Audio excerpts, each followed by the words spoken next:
A continuación, energías renovables en la matriz energética de Argentina, de los autores Orlando Aníbal Audicio, Ariel Ricardo Marchellani y Víctor Hugo Kurz. Mi nombre es Orlando Audicio. Este es un trabajo que vamos a hablar un poquitito de algunas particularidades que presenta la matriz energética cuando uno empieza a desglosar algunos valores de los que se publican. Bueno, este trabajo lo hicimos en forma conjunta con el ingeniero Marchellani y el ingeniero Víctor Hugo Kurz. Y bueno, un poquitito, la idea es, ¿qué es lo que es la matriz energética?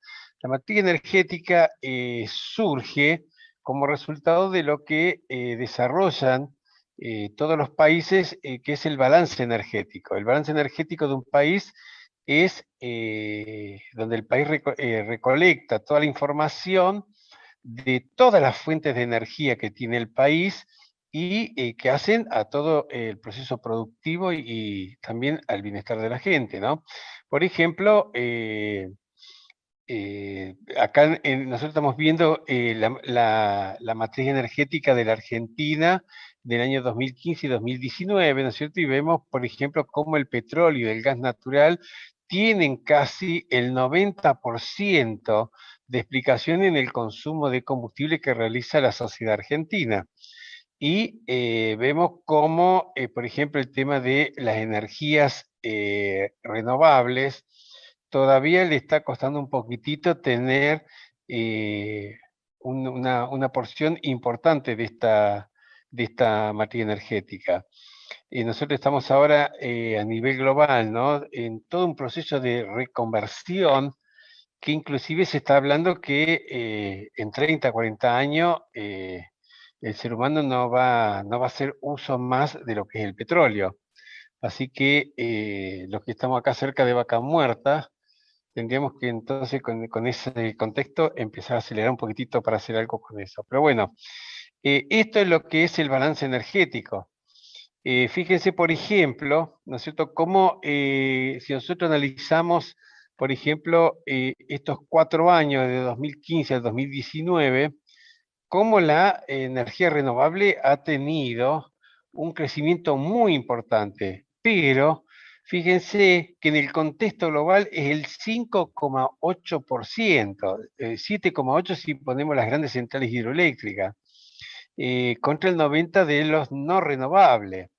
Y eso nos está mostrando de que hay cierta cuota de irracionalidad en cuanto a la forma con la cual estamos nosotros consumiendo las energías. Bueno, esta es una evolución año a año de lo que ha ocurrido con las renovables. Esta es una información que se sacó de Camesa y cómo ha ido evolucionando la renovable y la demanda en el mercado eléctrico mayorista. Entonces, aquí se ven tendencias que van en crecimiento. Acá cuando se ponen las renovables se pone todo, ¿no? Acá tenemos la torta, la biomasa, el diésel, el biodiesel, lo eólico, la energía hidráulica en pequeñas capacidades que hasta 50 megas, la solar y el biogás, por ejemplo. Bueno, esto, por ejemplo, esta es la torta que quedó como resultado del balance energético que tuvo la Argentina en el año 2019. Y uno, a partir de eso, traza estas planillas que muestran cómo cada valor se ha ido moviendo. Nosotros acá tenemos del año 1990 a el 2020, son 30 años, que no es poca cosa, ¿no es cierto? Y uno con eso traza estos diagramas. Y uno ve, por ejemplo, ¿no es cierto? Acá hemos trazado este diagrama, de la planilla anterior sacamos solamente la parte hidráulica, el uso de la leña, el eólico y el solar. Y uno ve acá todas unas tendencias, ¿no es cierto?, que todo es crecimiento. Y parecería, cuando uno ve esto, de que en estos 30 años, del 90 al 2020, en el país no ha ocurrido nada, ¿no es cierto?, que haya dejado alguna impronta en el sector energético, que es lo que estamos analizando. Bueno, esas improntas, nosotros las vemos cuando empezamos a desmenuzar esta gran base de datos, ¿no? Y fíjense, por ejemplo, si nosotros esa misma base de datos que tenemos ahí arriba, en vez de tomar del 90 al 2020, vamos a tomar del 2010 al 2020. Hemos dejado de lado la crisis del 2001, por eso tomamos del 2010 hasta el 2020. Y fíjense, por ejemplo, que la parte hidráulica, o sea, las pequeñas centrales hidráulicas, ¿no es cierto?, prácticamente vinieron en picada. Si bien uno analiza la tendencia y da que crece, pero la realidad es que en los últimos 10 años, la realidad marca de que no ha ido creciendo, al contrario, ha ido en decrecimiento. Y esto, ¿no es cierto? Esto es lo que uno siente, el que está en el ambiente siente que la parte hidráulica prácticamente no se ha hecho absolutamente nada. Y uno ve cómo las decisiones de las grandes centrales están totalmente cajoneadas, ni que hablar de lo que son las pequeñas centrales. Ustedes fíjense, por ejemplo, lo que es el desarrollo energético del río de Santa Cruz está totalmente encajonado. Lo que es Chigüiro ni siquiera se hizo un plieguito. Está todo muy cerrado eso. Y fíjense, por ejemplo, acá qué es lo que pasa con la leña, el eólico y el solar. Estos sí siguen mostrando una tendencia. Ahora, fíjense, por ejemplo, cómo uno explica esto. ¿Qué es lo que ha pasado también en todo esto? Nosotros, desde el punto de vista social, esto marca también una característica de lo que ha pasado desde el punto de vista social en la Argentina. Y si uno entra a ver los valores de lo que ha ocurrido estos últimos 10, 15 años en la Argentina, ha aumentado considerablemente el consumo de la leña. Y el consumo de la leña como tal, como energético, ¿no es cierto?, está catalogado como que es el energético de la pobreza.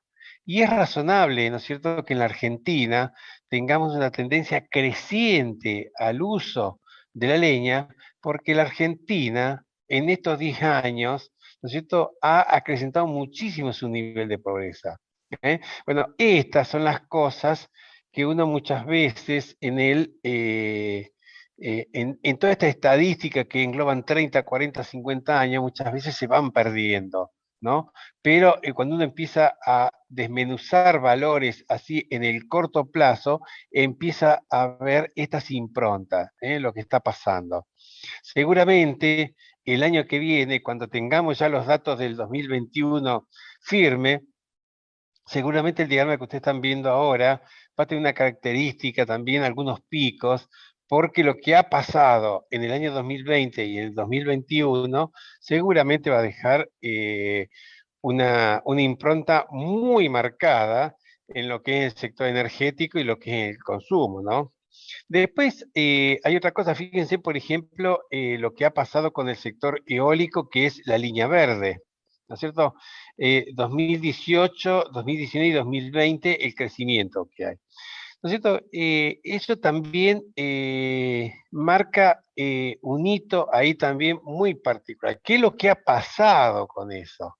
¿No es cierto? En el 2015 hubo un cambio de gobierno y lamentablemente la gente que estaban en ese gobierno vinieron ellos a ser partícipe del negocio del eólico y generaron marcos normativos, ¿no es cierto? Y por eso explotó tanto lo que es el desarrollo de los parques eólicos. Hoy es común y transita cualquier zona, cualquier región de nuestro país se encuentra con un parque eólico.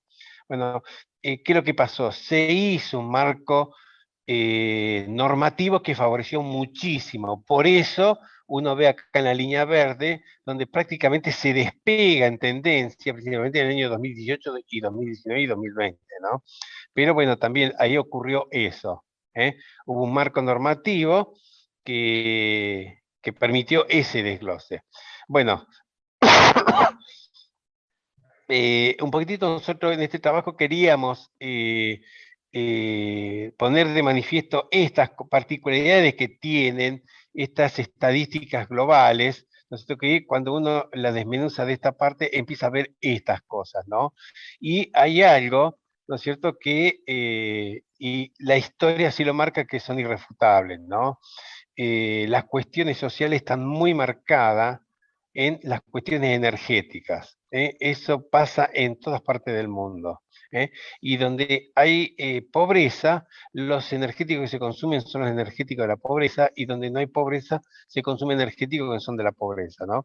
Habría que hacer un análisis acá, si hay posibilidad de conseguir datos. Yo quise conseguirlo, no lo pude conseguir, pero seguramente debe ser muy llamativa la tendencia de lo que es el consumo del gas en garrafa.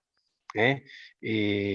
Porque ha ocurrido algunas cosas alarmantes con el costo que tiene la garrafa. El costo es elevadísimo. Hoy el pobre está pagando el gas envasado más caro que un country de la ciudad de Buenos Aires. Bueno, no sé si me excedí en el tiempo. Yo les agradezco muchísimo por la atención prestada.